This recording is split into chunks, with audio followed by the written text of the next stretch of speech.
네, 조국 전 장관이 사퇴한 뒤 검찰 개혁을 둘러싼 여야 공방이 더욱 가열되고 있습니다. 네, 그중에서도 고위공직자범죄수사처, 공수처를 놓고 공방이 치열한데요. 전국 상황, 강선우 전 민주당 부대변인, 윤기찬 한국당 홍보위 부위원장과 살펴보도록 하겠습니다. 어서 오십시오. 안녕하십니까? 안녕하세요. 자, 민주당 국회에서 공수처법을 반드시 처리하겠다고 밝혔고요. 한국당은 악법이다 이렇게 주장하고 있습니다. 먼저 지난 16일 검찰 개혁 방안을 논의하기 위해서 6인 협의체가 열렸는데 그 자리에서 나왔던 발언 듣고 오겠습니다. 그런 정도로 검찰 개혁을 한 걸 가지고 상당 부분의 검찰 권력이 그대로 남아 있는데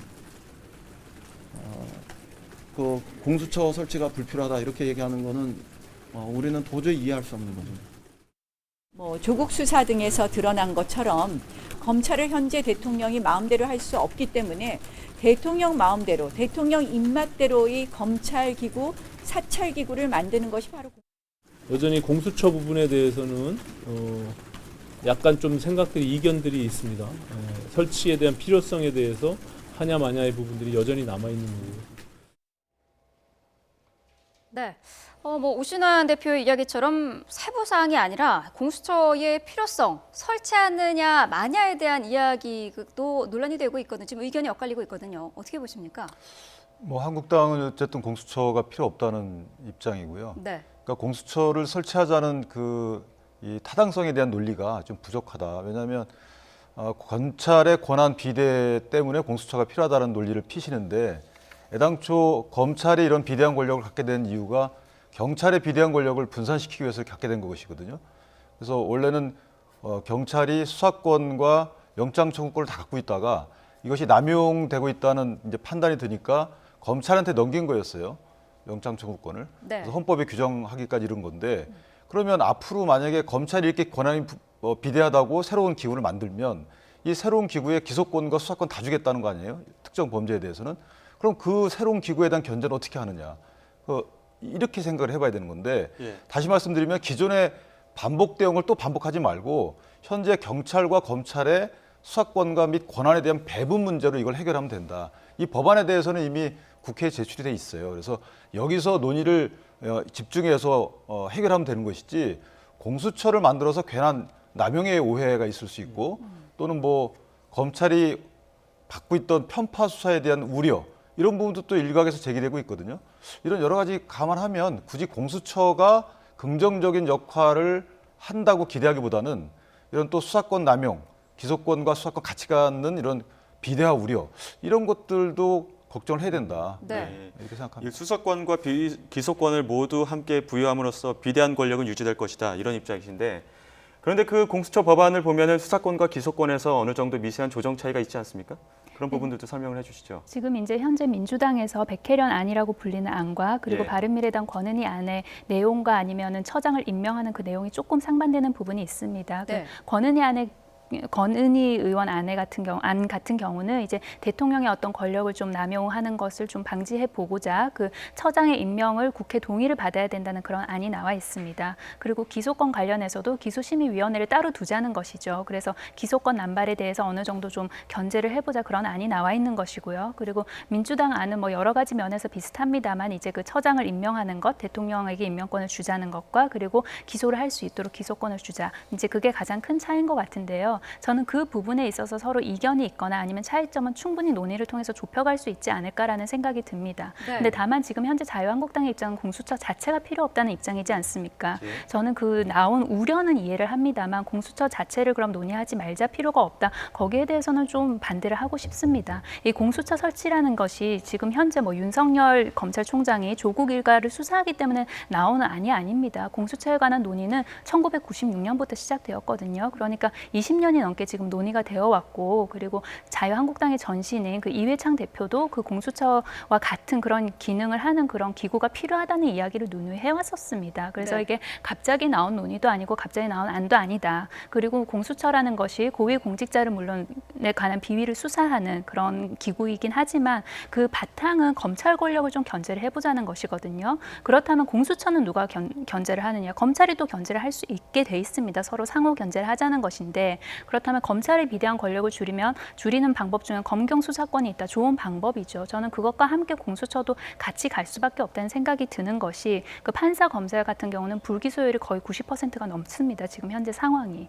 그리고 또한 자유한국당에서 다르게 또 비판하는 한 가닥은 세계 어디에도 없는 그런 기구를 만들 필요가 있냐 네. 그렇게 이야기를 하는데 글쎄요 그 세계 어느 나라랑 비교해봐도 지금 현재 대한민국의 검찰이 가지고 있는 권력이 굉장히 크다. 그리고 굉장히 이례적이라는 이야기를 하는데 이례적이지 않습니다. 그 물론 수사권이나 아니면 그 내용 부분에서는 미세하게 다르지만 미국, 영국, 호주, 뉴질랜드, 싱가포르, 홍콩 전부 다 비슷한 기구가 이미 설치가 돼 있거든요. 그렇다면 대한민국 상황에 맞는 그런 기구의 설치의 필요성이 충분하다고 저는 생각을 합니다. 네. 그래서 저는 자유한국당이 공수처에 대해서 반대할 것이 아니라 야당의 우려를 여당이 이해를 못하는 것이 아니거든요. 그렇다면 그런 우려를 보완하고 불식시킬 수 있는 자유한국당만의 안을 좀 들고 나와서 논의의 장으로 좀 나왔으면 하는 바람입니다.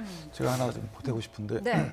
이 공수처 안이 사실 이제 권은희 의원님 안하고 백혜련 의원님 안하고 사실은 다른 것 같지만 실제 운영해 보면 같을 거예요. 왜냐하면 그 추천위원회의 국회 동의를 얻는다고 그러는데 공수처장 임명 시에 국회 동의를 얻는 거하고 이미 추천 과정에서 야당 추천 과정을 거치기 때문에 다시 말씀드리면 이미 국회 동의는 얻은 거와 다름없어서 거기에 덧붙여가지고 국회 임명 동의를 얻는다는 것은 크게 실효성이 없어 보이고요.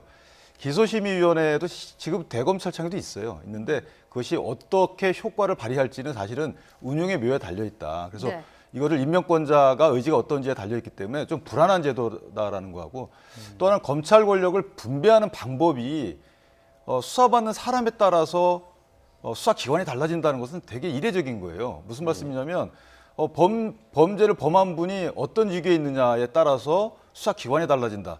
달리 말씀드리면 특혜의 여지도 있는 겁니다. 그리고 하다가 이첩 요구를 하면 검찰이 이첩을 해야 돼요. 그러니까 공수처가 검찰의 상위 기관으로 군림할 수가 있다는 거죠. 그러면 우리 부대변인 말씀처럼 그렇게 되면 좋지만 검사가 공수처 검사를 수사할 수 있는 현실적인 여건이 안 될 수 있다는 겁니다. 견제가 안 될 수 있다는 거죠. 그래서 만약에 검찰의 권한을 진짜 분배하고 싶으면 뭐 마약 수사청 하나 만드는 거죠. 예를 들어서 이렇게 분야별로 독립적인 수사기관을 만드는 것은 저도 찬성을 해요. 그러나 대상별로 수사기관을 따로 만든다는 것은 이거는 좀 어폐가 있는 거고 지금 대통령 및 친인척을 관리하는 특별감찰관 자체가 임명이 안 되고 있잖아요. 이런 걸로 봐서는 운용을 과연 이게 실효성 있게 될지 이런 부분도 우려스럽다는 겁니다. 네. 자, 이런 가운데 민주당 이해찬 대표가 공수처에 국회의원까지 포함시켜야 한다라는 이야기를 했어요. 어떤 의미인가요? 국민들이 원하는 건 국회의원도 거기에 포함되기를 원하는 여론이 저는 훨씬 높다고 생각을 합니다. 네. 그러니까 국회에서 이제 통과를 시키기 위해서 국회의원들 뺀 것이 아닌가 이제 그런 의심의 눈길도 저는 분명히 있다고 생각을 해요. 네. 근데 이해찬 대표 입장에서 그러면 우리도 같이 그 공수처의 대상이 되겠다 함으로써 그 공수처 설치의 어떤 당위성이나 정당성을 조금 더 확보하고자 그리고 국민을 조금 더 폭넓게 설득하고자 하는 그런 면이 있다고 생각합니다. 네. 어떻게 보십니까? 저희 이제 수사 대상은 원래 포함이 돼 있는 거고요. 그렇죠. 그러니까 기소 대상에 포함되는지 여부인데 만약에 공수처에 이 제도가 타당하다고 여긴다면 국회는 당연히 넣어야죠. 뭐 뺀다는 것은 있을 수 없는 일이고 다만 제가 말씀드린 바처럼 특정 직위에 있는 분에 대한 수사기구를 별도로 만드는 것은 맞지 않다라고 생각을 합니다. 지금 말씀하신 것처럼 분야별, 대상별로 뭐 분야별은 반대하시고 대상별로 수사기관을 달리하는 것은 반대하신다. 사람별로. 예, 그렇죠. 다시만 분야별로는 달리할 필요성을 어느 정도 인지하신다. 뭐 금융전담 수사부서가 예. 있거나 마약전담 수사부서가 있는 것은 이거는 당연히 있을 수 있어요. 혹시 이 부분에서 첨언할 내용이 있습니까? 저는 그 윤기찬 변호사님의 말씀에 충분히 공감을 합니다. 근데 다만 그 대상별로 있어야 되는 이유는 그 공수처 설치의 이유는 가장 근본적인 이유는 검찰을 견제하는 기능을 하자는 거예요. 그리고 지금까지 우리가 그 고위 공직자들이 수사를 받고 그리고 사법 절차를 받는 것에 따라서 그 역사적인 쭉 흐름을 살펴보면 국민들이 거기에 굉장히 승복을 했느냐는 거예요. 저들은 권력을 가지고 있기 때문에 검찰에서 제 식구 감싸기나 아니면 봐주기식으로 수사를 덜 한 게 아닌가. 더 무겁게 처벌을 받을 만한 그런 혐의임에도 불구하고 저들은 왜 저렇게 가볍게 처벌을 받는가. 그런 여론이 있어온 것은 사실이지 않습니까? 그리고 저는 그 점점점 범죄가 전문화되어 가고 있기 때문에 그 마약을 전담한다든지 아니면 금융 관련 범죄를 전담한다든지 그런 기구가 설치되는 것은 저는 충분히 찬성합니다. 근데 이게 효율적으로 되려면 사실은 검찰의 편파 수사가 문제가 되긴 해요. 역사적으로 그렇게 돼왔잖아요. 그러니까 어느 정권 하에서는 뭐 살아있는 권력에 대해서 수사를 인지를 안 하고 아예 하더라도 수사 범위를 확대하지 않는다거나 또는 뭐 죽은 권력에 대해서는 수사 범위를 확대하고 깊게 한다거나 이런 편파 수사가 문제가 되는데 엄밀히 말하면 이 편파 수사는 불법이 아니에요. 따라서 공수처가 설립된다 하더라도 그런 검찰의 편파 수사를 수사할 수는 없어요. 그러니까 이게 효율성이 없다는 거예요. 그래도 공수처는 오히려 또 편파 수사의 가능성이 있을 수도 있는 거예요. 검찰과 똑같이. 네. 그러니까 오히려 편파 수사의 가능성을 2배로 늘리는 거죠. 그래서 이런 편파 수사를 막으려는 시도를 달리 입법적으로 시도를 해야 되는 것이지 별도의 수사기관을 만들어서 이런 식으로 하는 것은 효율성 측면에서는 좀 저는 부당하다 이렇게 생각을 하는 겁니다. 네. 예. 지금 이 두 가지 안이 나와 있는데 이 두 가지의 가장 큰 차이라고 하면은 공수처장의 임명권이 누구에게 있느냐 이 부분인데요. 자, 지금 여기 대해서 한국당은 바른미래당의 안도 받아들일 수 없는 그런 입장인 거죠. 예, 제가 말씀드린 것처럼 권은희 의원님 안이 고민이 좀 더 묻어나는 안이긴 하지만 실질적으로는 같아요. 그러니까 국회에서 추천을 거쳐가지고 야당 네 변의 추천위원이 이제 추천이 돼서 네. 그 중에 야당이 2명이죠. 네. 이렇게 추천이 되는데 나중에 과반 동의를 얻어서 공수처장 임명이 된단 말입니다. 그러면 이 추천 과정보다 더욱더 동의 요건이 낮아요. 그러면 국회 동의 절차라는 것이 사실은 형식적이 될 가능성이 크다는 겁니다. 제가 드리는 말씀 무슨 말씀이냐면 5분의 4 이상의 예. 추천위원들이 추천한 공수처장을 대통령께서 이제 한 명을 지명하죠. 지명하잖아요. 예. 그리고 지명한 사람에 대해서 다시 국회 과반의 동의를 얻는 거기 때문에 예. 논리적으로 보면 낙탑반을 통과한 것에 대해서 좀 더 넓은 심사를 거치는 거죠. 그래서 실질적으로다가는 운용상에는 크게 차이가 없다. 저는 이렇게 보이고 기소심의위원회도 사실은 이제 뭐 국민 여러분들 다 포함해서 하지만 공수처장이 임명하게끔 돼 있는 걸로 저는 기억을 하고 있어요. 그렇다면 현재 검찰에서 운영되고 있는 기소심의위원회와 크게 다를 바 없다.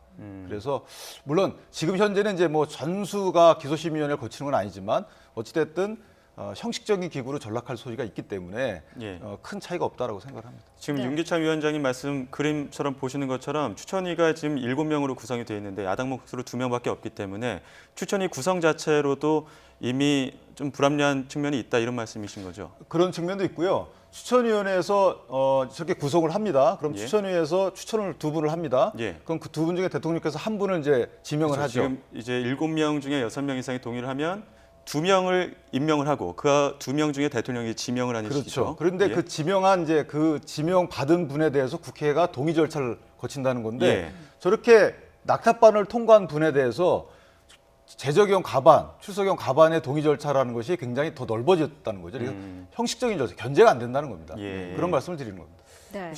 뭐 그림 보시면서 첨언할 부분이 있다던가 지금 윤기찬 의원님 말씀하신 부분에 대해서 혹시 수정 사항이 있으십니까? 그 처장 관련해서는 야당이 동의해주지 않으면 이미 그 후보군으로 올라갈 수도 없는 그런 시스템입니다. 근데 권은희 안 같은 경우는 거기에다가 이제 국회 임명을 한 번 더 거치자는 거잖아요. 근데 그 사이에 우리가 지금 미싱하고 있는 게 청문회라는 절차를 거칩니다. 그렇다면 굉장히 어렵게 이제 2명으로 압축된, 그러니까 야당 7명 중에 6명, 그러니까 야당 의원들이 야당 쪽에서 동의를 하지 않으면은 할 수가 없는 것이죠. 그러면 예. 그 사람들이 이제 청문회를 거치면서 그렇다면 또 다른 국민 여론이나 아니면 그들의 그 전에는 몰랐던 어떤 뭐 여러 가지 뭐 그런 뭐 요소들이 드러나면은 국민 여론도 또 바뀔 수도 있는 것이거든요. 그렇다면은 이게 그 2명에서 1명으로 추려지는 것, 그 국회 동의를 거치는 것 사이에 또 청문회라는 그런 제도가 있습니다. 그래서 이게 2중, 3중으로 저는 장치가 돼 있기 때문에 지금 현재 그 야당이 그 대통령의 어떤 본인의 권력기구로 이것을 악용할 우려가 있다. 그 우려를 충분히 이해합니다만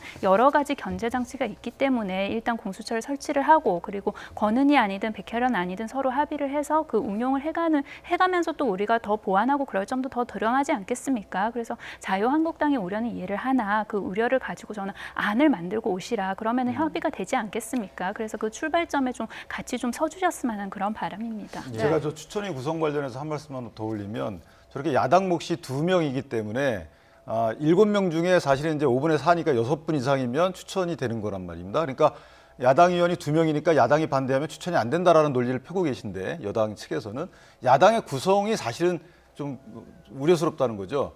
선거법 개정안이 통과되고 나면 야당 구성이 어떤 정책 성향으로 보면 보수 성향의 야당이 한 곳 자유한국당이라고 치면 한 곳일 가능성도 그런 경우일 수도 있을 수 있다는 겁니다. 그러면 자유한국당이 아무리 반대하는 인사라도 이것은 추천이 가능하다. 따라서 대통령께서 원하시는 분을 공수처장으로 임명을 하고 그 공수처장이 제청하시는 분을 대통령께서 공수처 검사로 전부 다 임명을 해버리면 지금은 검찰은 직업공무원, 일정 자격을 가진 직업공무원 군단이기 때문에 편파 수사나 남용이 있다 하더라도 어느 정도로 한정될 수가 있어요. 그런데 지금 저 공수처 구성원들을 보면 사실상 처음 구성은 정무직이라고 판단받을 만한 이런 성향을 가지신 분들이 대거 들어올 수가 있다는 거죠.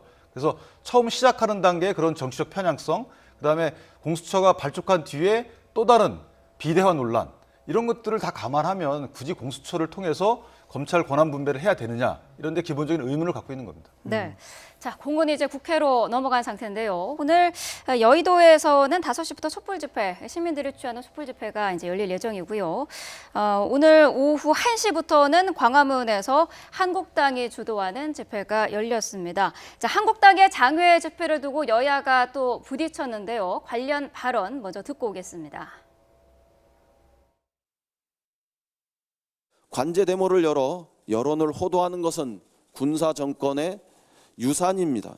혈세인 국고지원금을 장애 동원 집회에 쓰는 것은 정치적 배임 행위입니다. 서초동에 나올 때 민주당 표시 안 나게 해라, 지역 표시하지 말아라, 당당한 당 행사에 대해서 이렇게 폄훼하는 민주당이야말로 정말 꼼수 집단 아닌가 이렇게 생각합니다.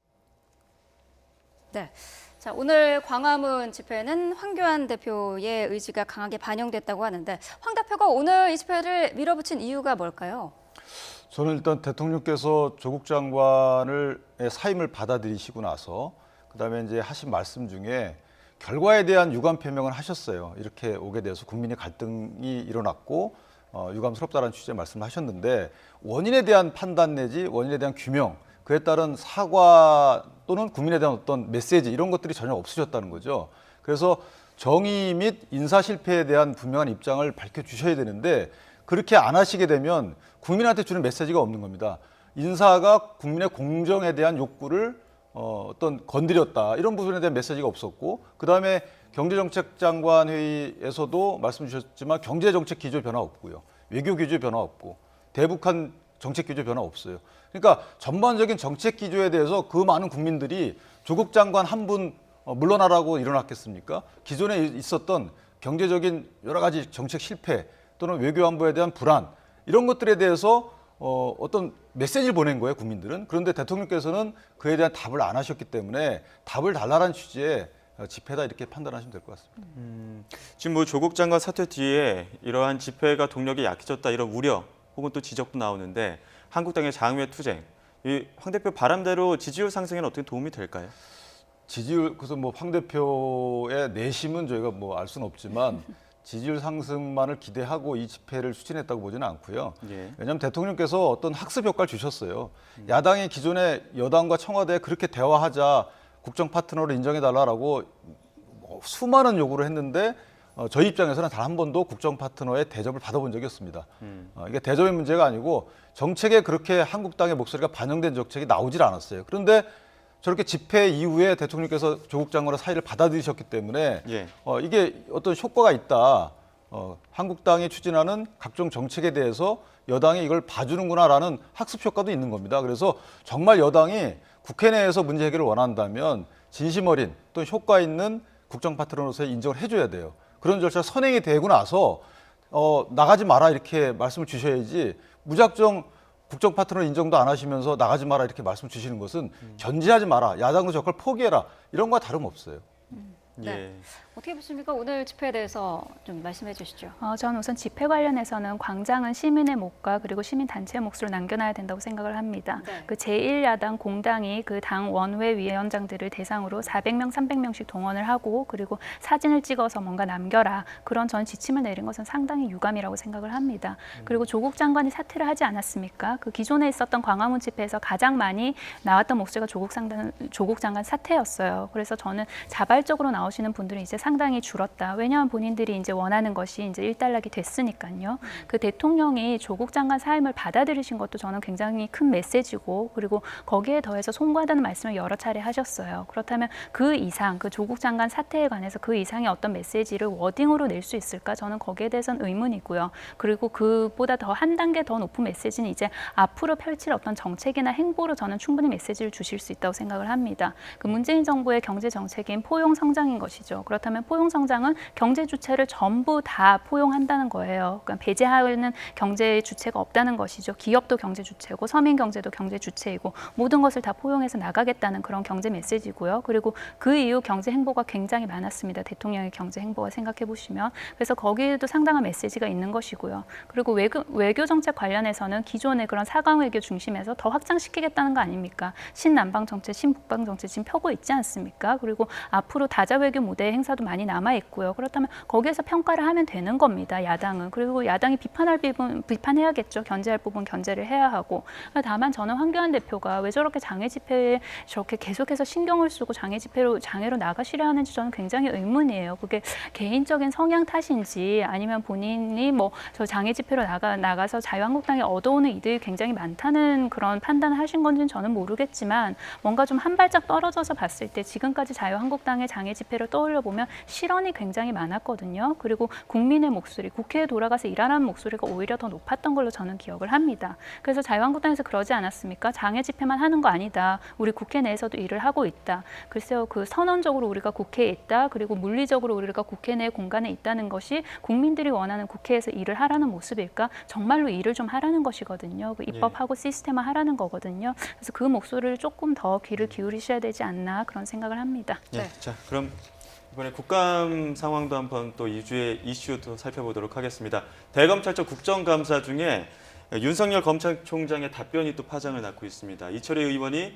역대 정부 중에 가장 그나마 중립을 보장하고 있는 정부가 어디였느냐 이러한 질문에 답변을 했는데 그 답변이 이슈가 되고 있습니다. 한번 듣고 다시 말씀 나누겠습니다. 검찰의 독립성과 중립성을 얘기하는데요. 이명박 박근혜 정부 때와 문재인 정부를 비교하면 어느 정부가 그나마 중립적입니까? 중립을 보장하고 있습니까? 어렵습니까?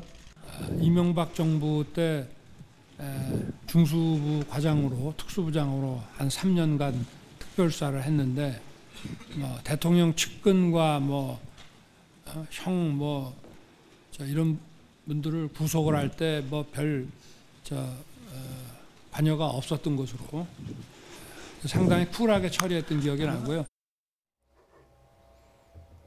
상당히 쿨하게 처리가 됐다 이런 부분이 논란의 여지를 남겨놓고 있는데 이 부분에 대해서는 어떻게 보셨습니까? 먼저 답변을 주시죠. 저는 질문도 답변도 아쉽다는 그런 생각이 듭니다. 저 국감장에서 대검을 국감하는 국감장에서 그 이명박 정부, 박근혜 정부, 문재인 정부의 어떤 검찰의 독립성, 중립성에 대한 개인적 소견을 묻는 게 도대체 어떤 가치가 있을 거라는 생각이 들어요. 그러니까 예를 들어서 검찰의 중립성이나 독립성을 보장하기 위해서 청와대로 보고를 했다거나 아니면 그 시스템을 없앴다거나 그런 좀 제도적인 면에서 양을 따져 묻는다든가 아니면 질에 관해서 좀 평가를 한다거나 그런 질문이었으면 더 좋았겠다라는 생각이 들고요. 그리고 윤석열 총장의 대답도 물론 개인적으로 평가를 하라니까 개인적으로 평가를 할 수밖에 없었겠습니다만 MB 정부 당시에는 본인은 검찰총장이 아니었잖아요. 그러니까 일선에서 수사를 하는 검사였습니다. 그렇다면 그 당시 검찰의 수사에 관한 독립성, 중립성에 관해서 그거 외압이든 뭐든 막아내는 역할은 당시 검찰총장이 하지 않았겠습니까? 그렇다면 MB 정부에 대해서 검찰의 중립성이나 독립성을 평가할 때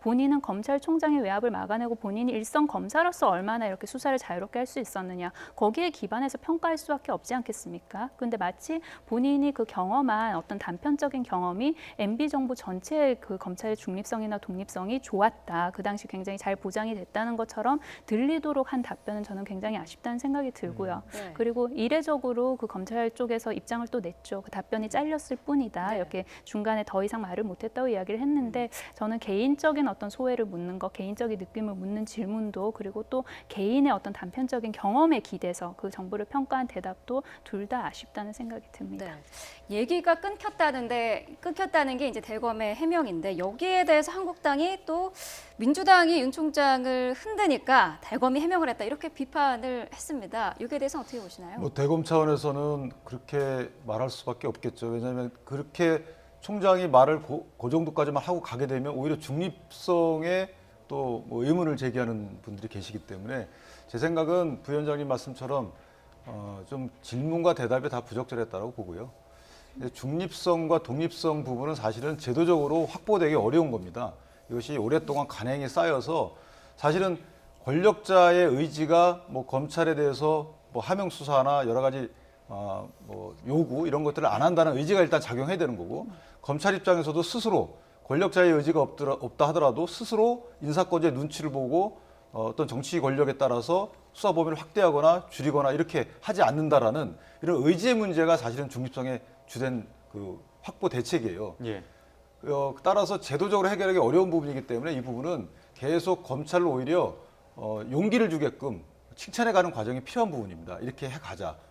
그리고 또 하나는 권력 분산이나 견제를 통해서 이 중립성 확보 방안을 차차 확보해 가야 되는데 그중에 하나가 경찰이 갖고 있는 수사권에 더해서 압수수색 영장권은 보장해 주는 겁니다. 현재 압수수색 영장이 신청이 되면 검찰이 그걸 청구를 안 하게 되는 신청 기각을 하게 되면 사실은 경찰 입장에서는 검찰을 견제할 수단이 없어요. 그래서 오히려 검경 수사권 조정 법안에서 이 압수수색 영장을 신청할 수 있게끔 청구할 수 있게끔 하는 제도적 보장이 저는 더 훨씬 효율적이다 이렇게 생각을 합니다.